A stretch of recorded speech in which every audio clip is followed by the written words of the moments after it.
இருக்கேன். நீ என்ன சொன்னாலும் அவங்க என்ன ஏசிக்கிட்டு தான் இருப்பாங்க. ஏன்னா நான் அவங்கள அவமானப்படுத்துறது அப்படி இல்ல. அப்படி எல்லாம் சொல்லாத மலரே. மைனிமாரே பெரியம்மா எல்லாரும் எவ்வளவு நல்லவங்க தெரியுமா? உன்னை பத்தி புரிஞ்சுக்கிடுவாங்க. கொஞ்சம் அமைதியா இரு. சும்மா இப்படி வீட்டுக்குள்ள நின்னு கண்ணீரை வடிச்சிட்டு நிக்காண்டா. போ உங்க வீட்டுக்கு. பெரியம்மா அப்படி எல்லாம் சொல்லாதீங்க. மலரே முன்ன மாதிரி இல்ல. அவ ரொம்ப மாறிட்டா. ஆமா மாறிட்டேனே உன்கிட்ட நடிப்பா. அப்படி எல்லாம் இல்ல மைனி. மலரே ரொம்பவே மாறிட்டா. இது என்ன புது கதையா இருக்கு? அப்படி எல்லாம் இல்ல மைனி. கொஞ்சம் புரிஞ்சுக்கங்க. மலரே இப்ப ரொம்ப மாறிட்டா. எல்லாரும் என்ன மன்னிச்சிருங்க. எங்க வீட்டுக்கு நீங்க வந்தப்போ உங்ககிட்ட மரியாதை இல்லாம நடந்துக்கிட்டேன். ஆமா பண்ணதை எல்லாம் பண்ண வேண்டியது கடைசில மன்னிச்சுக்கிடுங்கன்னு ஒரே வார்த்தையில கேட்டு முடிக்குது. நல்லா இருக்குமா உன் கதை? உன் கதையை கேட்கறதுக்கு இப்ப எங்க வீட்ல யாருக்குமே நேரம் இல்ல. கிளம்பு முதல்ல இங்க இருந்து. மைனி அப்படி எல்லாம் சொல்லாதீங்க மைனி. பின்ன எங்களை வேற எப்படி சொல்லுதா? என்ன நித்யா நீ பேசுறது எல்லாம் புதுசா இருக்கு. நீ உங்க வீட்ல இருக்கும்போது உன்னை எவ்வளவெல்லாம் கொடுமைப்படுத்திருக்கா. இப்ப என்னடானா அவளுக்கு சப்போர்ட் பண்ணி எங்க கிட்ட பேசிட்டு இருக்கா. என்ன அதையெல்லாம் மறந்துட்டியோ? இல்ல பெரியம்மா. அப்புறம் என்னத்துக்கு நித்யா அவளுக்கு சப்போர்ட் பண்ணி பேசிட்டு இருக்கா? மைனி கொஞ்சம் புரிஞ்சுக்கிடுங்க மைனி. மலர் அப்படி எல்லாம் ஒண்ணு இல்ல. இங்க பாரு நித்யா, நம்ம வீட்ல 4 மருமகளும் ஒத்துமையா ஒரே வீட்ல இருக்காங்க. உனக்கு தெரியும்ல? இப்ப இவள வேற இங்க கூட்டிட்டு வந்திருக்கா. இங்க வீட்ல உள்ள எல்லார்கிட்டயும் சண்டையை மூட்டி விட்டுட்டு அவ போயிராம. அழாத மலரி, அவங்க உன்னை பத்தி புரிஞ்சுக்கிடாம பேசிட்டு இருக்காங்க. என்னக்கா இப்படி சொல்லுதாங்க?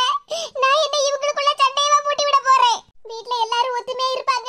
அவங்கள எல்லாரையும் பார்த்துட்டு போலாம்னு தானக்கா நானும் வந்தேன். சரி மலரி கொஞ்சம் அழாம இரு. நான் அவங்க கிட்ட எப்படியாவது உன்னை பத்தி சொல்லி புரிய வைக்கேன். என்ன பத்தி சொல்லி என்னத்த புரிய வைக்க போறேன்? என்ன பத்தின நினைப்பெல்லாம் அவங்க மனசுல இன்னும் அழியாம தான் இருக்கு. என்ன சொன்னாலும் அவங்க கேட்கவே மாட்டாங்க. சரி கொஞ்சம் பொறுமையா இரு. அதான் நான் இருக்கம்ல. ஐனி பெரியம்மா மலர பத்தி இப்படி எல்லாம் பேசாதீங்க. என்னத்த பேசாம இருக்க? நீ சொல்லி நான் அவளை பத்தி தெரிஞ்சுக்கிடல. நாங்க எல்லாரும் நேர்ல அவளை பத்தி பார்த்தது தானே. வீட்ல வச்சு என்னமா பேசுனா நல்ல மரியாதை கொடுத்தாள்ல. பெரியம்மா அதெல்லாம் அப்ப நடந்ததா? நான் இல்லன்னு சொல்லல. ஆனா மலர் இப்ப நல்லா திருந்திட்டா. நம்ம எல்லாரையும் பத்தி நல்லபடியா புரிஞ்சுக்கிட்டா. பாரு நித்யா, உன் காதுல அவளால பூச்சுத்தன மாதிரி எங்க காதுல எல்லாம் பூச்சுத்த முடியாது. புரிஞ்சுக்க. ஆமா ஏன்னா கற்பக ஏற்கனவே தலையில பூ வச்சிருக்காங்க. ஏக்கா இது காமெடி பண்ற நேரம் இல்ல. சீரியஸா பேசிட்டு இருக்கவல்ல. என்ன அனுசா நான் என்ன காமெடி பண்ணேன்? சீரியஸா தான பேசிட்டு இருக்கேன். கற்பக ஏற்கனவே தலையில பூ வச்சிருக்காவோ அதனால காதுல வைக்க முடியாதுன்னு சொன்னேன். கரெக்ட் தானே? இவங்க ஒருத்தங்க நேரம் கட்ட நேரத்துல என்ன பேசணும்னு தெரியாம பேசிட்டு இருப்பாவோ. என்ன நித்யா கற்பக சொன்னதெல்லாம் கேட்டுச்சுல? மைனி எங்க வீட்டுக்கு நீங்க எல்லாரும் வந்திருக்கப்போ மலர் உங்ககிட்ட எல்லாம் நடந்துகிட்டது தப்புதான். ஆனா என்ன ஆனா இழுத்துக்கிட்டு இருக்கா நித்யா? அதெல்லாம் நாங்க மறந்துருவோம்னு நினைச்சிட்டு இருக்கியோ? அது இல்ல மைனி, நேத்துக்கு என்ன நடந்துச்சுன்னா இதா மைனி நடந்துச்சு. அப்படியே நித்யா நீ சொல்லதெல்லாம் உண்மையா? ஆமா மைனி நான் சொல்லது எல்லாம் உண்மைதான். உங்க எல்லார்கிட்டயும் நேர்ல பார்த்து மன்னிப்பு கேட்கணும்னு தான் மலர் என்னங்க கூட்டிட்டு வர சொன்னா. அதனால தான் நான் அவளை இங்க கூட்டிட்டு வந்தேன்.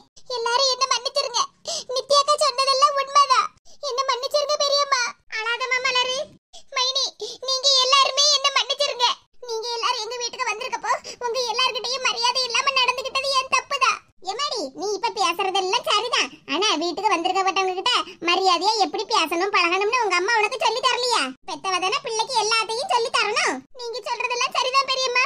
நான் இவ்வளவு நாளா திமிருத்தனமா நடந்துக்கிட்டதுக்கு முக்கிய காரணமே எங்க அம்மா தான். அவங்கதான் நீ நித்யாக்காவை மதிக்கவே கூடாது, அவளை நல்லா கொடுமைப்படுத்தணும் அப்படி இப்படின்னு என்கிட்ட சொல்லி கொடுத்தாங்க.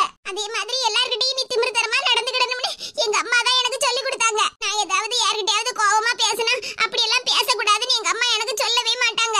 கிழவி என்னமெல்லாம் சொல்லி கொடுத்திருக்கு பிள்ளைகிட்ட.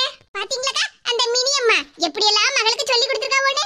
நானும் கண்டேன் கேட்டேன். ஒரு அம்மா பிள்ளைகிட்ட இப்படி எல்லாமாவா சொல்லி கொடுப்பாவோ? அந்த கிழவிக்கு என்னதான திமிரு? ஆமாக்கா அந்த கிழவிக்கு அந்த திமிர்ல தானே நித்யாவை போட்டு இவ்வளவு நாளா அவங்க வீட்ல வச்சு கொடுமைப்படுத்தி இருக்காவோ. இந்த பாரு மலரு, எவ்வளவுதான் பிரச்சனை வம்பு தும்புன்னு வந்தாலும் பெத்த தாயை யார்கிட்டயும் விட்டு கொடுத்து பேசக்கூடாதுமா. இல்ல பெரியம்மா, எங்க அம்மா தான் எனக்கு இப்படி எல்லாம் திமிரா இருக்கணும்னு சொல்லி கொடுத்தாங்க. அதெல்லாம் சரிதாம்மா. என்ன சொல்லி கொடுத்தாலும் உனக்குன்னு சுய புத்தி உண்டுல்ல. நீ நல்லா வளர்ந்துட்ட, படிச்ச பிள்ளை வேற. உனக்கு உங்க அம்மா சொல்லி தராட்டாலும் உனக்குன்னு சுய புத்தி இருக்கும்ல. யார்கிட்ட எப்படி நடந்துக்கிடணும், எந்த இடத்துல எப்படி பேசணும்னு உனக்கு தெரியாமலா இருக்கும். அதனால எங்க அம்மா தான் எனக்கு இப்படிதான் சொல்லி கொடுத்தாங்க. மரியாதை இல்லாம பேச சொன்னாங்கன்னு எங்க கிட்ட சொன்ன மாதிரி வேற யார்கிட்டயும் உங்க அம்மாவை விட்டு கொடுத்து பேசக்கூடாது. என்னம்மா அவங்க தப்பா பேசினா அப்படி எல்லாம் பேசாதம்மான்னு நீ உங்க அம்மாவுக்கு சொல்லி கொடு. அதுக்குன்னு எல்லார்கிட்டயும் இப்படி விட்டு கொடுத்து பேசக்கூடாது. எங்க மாமியாரு தாய்க்கெல்லாம் தாய் எப்படி விட்டு கொடுக்காம பேசுதாங்க. நீ மனசெல்லாம் தெரிஞ்சு நல்ல பிள்ளையா வந்திருக்கான்னு எங்களுக்கு எப்படிமா தெரியும்? நித்யா, மலர் பேசுறது எல்லாம் உண்மைதானே? நம்பலாமா நாங்க?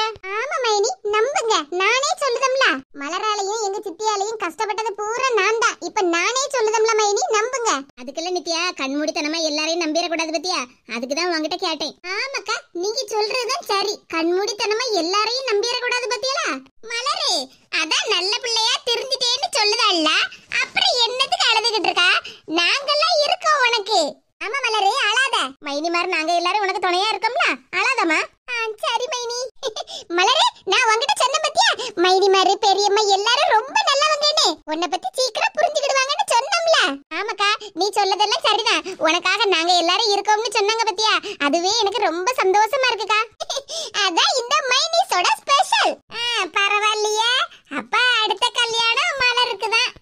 மைனி, அதுக்கு இன்னும் 2 வருஷம் இருக்கு. அவளுக்கே படிப்பு இருக்குல்ல. ஆமா நித்யா, நீ சொல்றதெல்லாம் சரிதான். முதல்ல படிப்பு தானே முக்கியம். சில்பாக்கா, அப்படின்னா நம்ம வீட்ல 4 மைனி மாதிரி 3 சம்மந்தி மாதிரி இருக்காவோ, அப்படிதானே? எப்படி அனுசல் சொல்லுதா? ஆமா சில்பா, நம்ம 4 மைனி மாதிரி இருக்கோம்ல. அப்புறம் மஞ்சு, நித்யா, மலரு 3 சம்மந்தி மாதிரி இருக்காவல்ல. ஆமா, அப்போ மலரும் நம்ம கூட்டத்துல ஐக்கியமாயிட்டா. என்ன மலரு, நான் சொல்றது கரெக்ட் தானே? ஆமா மைனி. அப்ப இனி எங்கள் வீட்டில் எல்லா நாளும் கார்த்திகை அப்படின்னு பாடுறதுக்கு கூட ஒரு ஆளு சேர்ந்தாச்சு. எப்படியோ மலரு நல்ல பிள்ளையா மாறிட்டா. பெரியம்மா, நானும் மலரும் இப்ப மஞ்சு அக்கா வீட்டுக்கு போறோம். அப்படியே நித்யா, நீ மஞ்சு வீட்டுக்கா போற? ஆமா பெரியம்மா, மஞ்சு அக்காவை பார்த்து ஒரு 10 நாளுக்கு மேல ஆகுதா. அதான் சரி மலரையும் கூட்டிட்டு போய் பார்த்துட்டு வரலாம்னு இருக்கேன். நானும் மஞ்சு வீட்டுக்கு தானே போலாம்னு இருக்கேன். அப்படியே பெரியம்மா, அப்ப நீங்களும் எங்க கூட வரீங்களா? அடுத்த வாரம் மருமவே வெளிநாட்டுக்கு போறேன்னு சொன்னாவல்ல, அதான் ஒரு 8 போய் பார்த்துட்டு வரலாம்னு இருக்கேன் பாத்துக்க. நீங்க இப்ப போயிட்டு வாங்க மக்கா, நான் சாயங்காலம் வரேன். நித்யாவும் மலரும் கிளம்பட்டும். உங்க மருமக நான் இருக்கேன். நான் உங்களை எங்க வேணாலும் பத்திரமா கூட்டிட்டு போவேன். எமடி மருமகளை என்ன சொல்லியா? ஆமா தே, மருமவ நான் இருக்கம்ல, நான் உங்களை வண்டியில மஞ்சு வீட்டுக்கு கூட்டிட்டு போறேன். உன் கூட வண்டியில வரணும்னு நினைச்சாலே எனக்கு மனசெல்லாம் இப்பவே படபடான்னு அடிக்க. என்னது, அப்படியே மனசுக்குள்ள பட்டாம்பூச்சி எல்லாம் பறக்குற மாதிரி இருக்கு. நீங்க வேற சில்பாக்கா, அத்தைக்கு பட்டாம்பூச்சி எல்லாம் பறக்கல, மனசுக்குள்ள பயமா இருக்குன்னு சொல்ல வராங்க. அப்படிதானே தே? ஆமா மருமவள. என்னது நீங்க அனுசா இப்படி சொல்லுதானே, நீங்களும் ஆமா மருமவளன்னு தலையாட்டுதியோ? ஆமா பின்ன வேற என்ன செய்ய? போன ஒரு தடவை வண்டியில கூட்டிட்டு போறேன்னு சொல்லிட்டு வானத்துல பறக்க வச்சுல கூட்டிட்டு போன. அதுல இருந்தே நீ என்ன வண்டியில கூட்டிட்டு போறேன்னு சொன்னாலே வயித்துல புளியதான் கரைக்கும். சாயங்காலம் பிரியா வாரேன்னு சொல்லிருக்கா. பிரியாவும் நானும் மஞ்சு வீட்டுக்கு போயிட்டு வரேன்.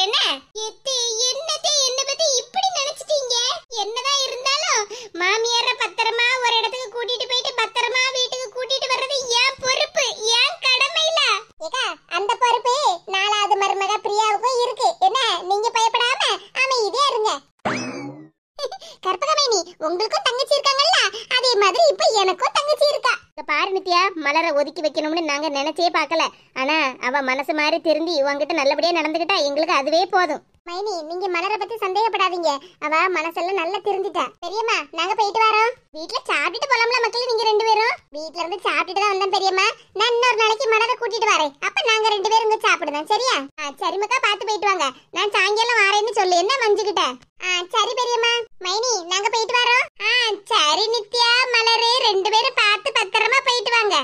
சரி மைனி, நாங்க போயிட்டு வரோம். மலர் இவ்வளவு சீக்கிரமா மாறுவான்னு என்ன கொஞ்சம் கூட நினைச்சே பார்க்கல. அனுசா, ரொம்ப போர் அடிக்கி. நாம வெளியே எங்கேயாவது போவோமா? வெளியே வா. எங்கக்கா போவ? பிரியா அத்தைய கூட்டிக்கிட்டு மஞ்சு வீட்டுக்கு போறாளாம். அப்ப நம்ம எங்க போக? அனுசா, சில்பா 2-3 பக்கெட் நிறைய அழுக்கு துணி இருக்கு. நம்ம வேணும்னா ஆத்துல போய் துணி துவைச்சிட்டு வருவோமா? சூப்பர் ஐடியாக்கா. சரி, அப்ப வாங்க போவோம். அனுசா, நம்ம ஆத்துக்கு நம்ம 3 பேரும் ஸ்கூட்டர்ல போவோமா? என்னக்கா சொல்லுவியா? அங்க பக்கத்துல தானே ஆறு இருக்கு, என்னமா நடந்தே போவோம். நீ வேற, வீட்ல ஸ்கூட்டர் இருக்கும்போது நம்ம என்னத்துக்கு நடந்து போகணும்? ஏக்கா, நம்ம 3 பேர் எப்படிக்கா வண்டியில போக? பயப்படாத அனுசா, அதான் நான் இருக்கம்ல, நான் வண்டி ஓட்டுவேன். நீங்க 2 பேரும் பின்னாடி உட்கார்ந்துடுங்க. சர்றன வண்டி ஆத்து பக்கத்துல விட்டுருவோம். ஆத்து சைடுல விடுறது சரிதான், ஆத்துக்கு நடுவுல கொண்டு போய் வண்டியை விட்டுறாதீங்க. ஒண்ணும் பயப்படாத, அதான் நான் இருக்கம்ல, அதனாலதான்க்கா பயமாவே இருக்கு. சரி சரி, சும்மா டயலாக் விட்டதெல்லாம் போதும், வா போவோம்.